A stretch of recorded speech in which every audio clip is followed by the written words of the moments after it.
Hi everyone. Did you know that when it comes to TCP violations, the fines are no joke? Well, there can be significant. I'm going to share some information that I'm reading because I want to make sure I get you all the details exactly the way they're supposed to be shared with you.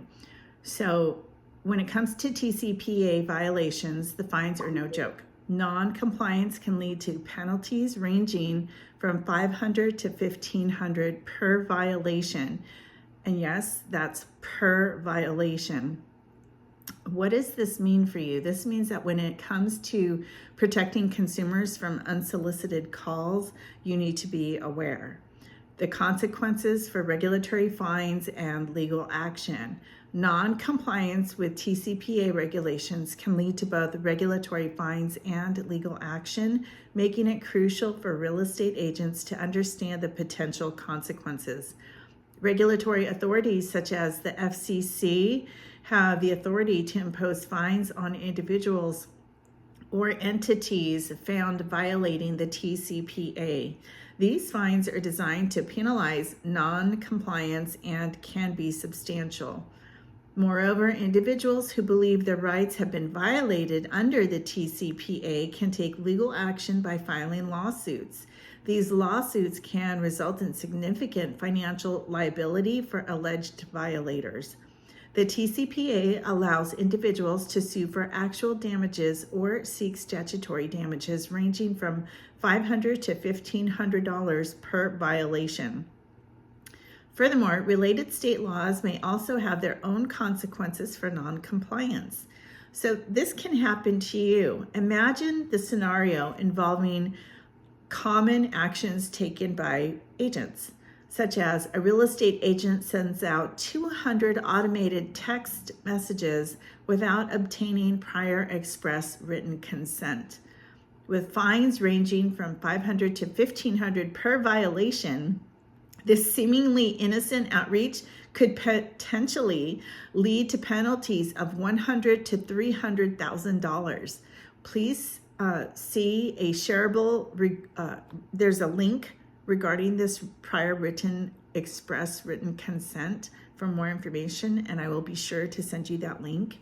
Also, here's another scenario. A real estate agent uses an auto dialing system to make 50 unsolicited calls to potential clients with expired listings. Those 50 violations could potentially result in fines totaling $25,000 to $75,000. There's another shareable that I will be sending you about telemarketing calls.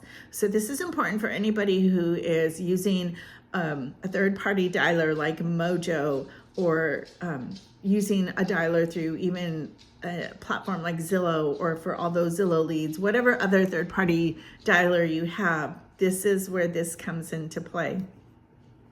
Here's another scenario. A real estate agent leaves 150 pre-recorded voicemail messages to contacts without obtaining without obtaining prior express written consent, with potential fines between $500 and $1,500. That's per violation, could result in $75,000 to $225,000 fines. And there's another link for that, and I'll be sure to get that over to you. As a best practice, real estate agents should assess current practices, understand the regulations, and consult qualified legal counsel. You can safeguard your business from these negative outcomes by taking proactive steps to ensure adherence to TCPA rules and avoid the hefty financial consequences. There's an important update with regard to one-to-one consent rules. The FCC's new one-to-one consent rule adds stricter guidelines for contacting leads. These require explicit consent before making phone calls or sending text messages, even for individual outreach. Non-compliance can result in severe penalties. There's a leads protection toolkit that I will send you also, and $500 or $1,500 fine. That's the range per violation. It's often contingent on the circumstances of the violation and the intent behind it. The TCPA provides a flexible range to allow for variations in situations, and the minimum fine of $500. This is the base amount that can be imposed per violation under the TCPA. If a violation is deemed to be less severe, unintentional, or due to technical glitch, it might result in a fine closer to the minimum of $500. And then if the violation is deemed more egregious, willful, or knowingly and disregarded of the TCPA regulations, then you're looking at a higher fine of up to $1,500 per violation. In some cases, regulatory authorities or courts may consider factors such as the frequency and scale of the violation. So be aware. Compliance is key. Compliance with the law is not just a choice, it's necessary.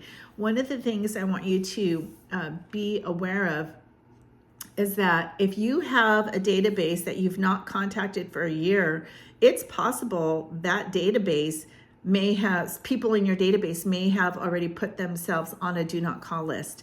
And if you call them, even though they're on your database, you could be in violation if they report you. So the one thing that all of this TCPA doesn't affect is email and post mail. So you can email your clients in your sphere and ask them for updated information and consent to send them updates periodically, monthly, weekly. As long as you get a yes, you're good.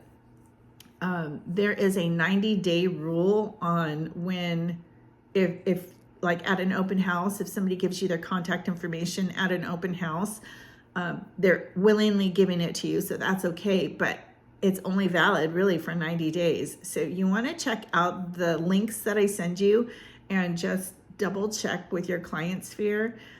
Most likely, third-party companies like Zillow and Mojo's the only one that's coming to my brain right now. Those third-party platforms should have a something in place to where they've already checked or scrubbed the leads that they're giving you.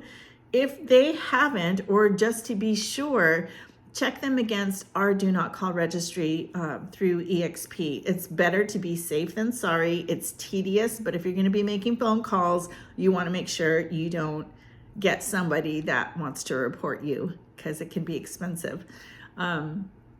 Okay, that's it. That's all I have for your training today. I'm sorry, I sound a little funny. I think I'm coming down with something. I'm not feeling 100%. And if I talk longer, I'll start coughing.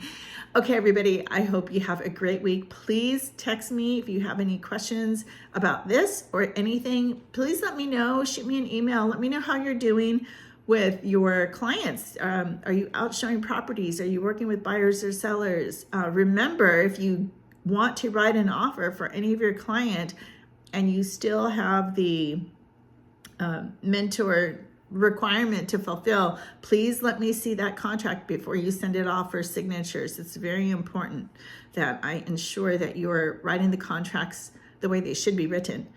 Okay, and let me know if you guys have any questions. Take care, everyone. Bye.